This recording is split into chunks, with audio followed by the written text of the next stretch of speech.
Hi friends, ഇന്ന് നമുക്ക് പാവക്ക കിച്ചടി ഉണ്ടാക്കാം. അതിന് വേണ്ടിയിട്ട് പാവക്ക ഇതേപോലെ പീസാക്കി കട്ട് ചെയ്തെടുക്കണം. നല്ല നൈസായിട്ട് കട്ട് ചെയ്തെടുക്കരുത്, ഒരു മീഡിയം സൈസായിട്ട് കട്ട് ചെയ്തെടുക്കണം. ഇനി ഉപ്പ് ചേർത്തെടുക്കാം. നന്നായിട്ടൊന്ന് എല്ലാ ഭാഗത്തേക്കും ഉപ്പാവണ പോലെ ഒന്ന് മിക്സ് ചെയ്തെടുക്കണം.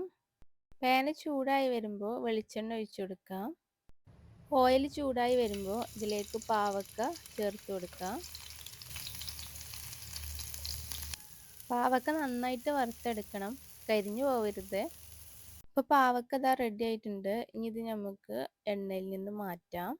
ഇനി അരപ്പിന് വേണ്ടിയിട്ട് 1/4 കപ്പ് തേങ്ങ, എരിവിനനുസരിച്ച് പച്ചമുളക്, 1/4 ടീസ്പൂൺ കടുക്, 1/4 കപ്പ് തൈര്. ഇത് നന്നായിട്ടൊന്ന് അരച്ചെടുക്കണം.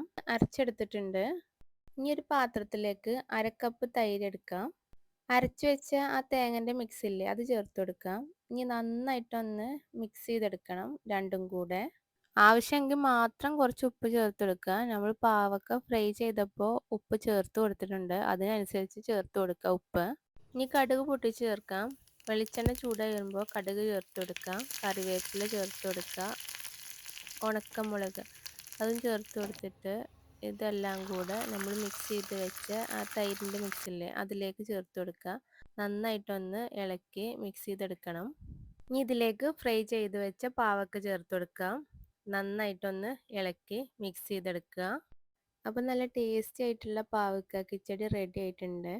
ഇതിലൊരു കാര്യം മാത്രമേ ശ്രദ്ധിക്കാനുള്ളൂ, ഉപ്പിടുമ്പോൾ ഒന്ന് ശ്രദ്ധിക്കണം. കാരണം തൈരിലും നമ്മൾ ഉപ്പിടും, അതുപോലെ പാവക്ക ഫ്രൈ ചെയ്യുമ്പോഴും നമ്മൾ ഉപ്പിടുന്നുണ്ട്. അപ്പോൾ അത് നോക്കിയിട്ട് ഉപ്പ് ചേർത്ത് കൊടുക്കുക, അല്ലെങ്കിൽ ഉപ്പ് പെട്ടെന്ന് അധികമായി പോകും. അപ്പോൾ എല്ലാവരും ഒന്ന് ട്രൈ ചെയ്ത് നോക്കുക. Thank you.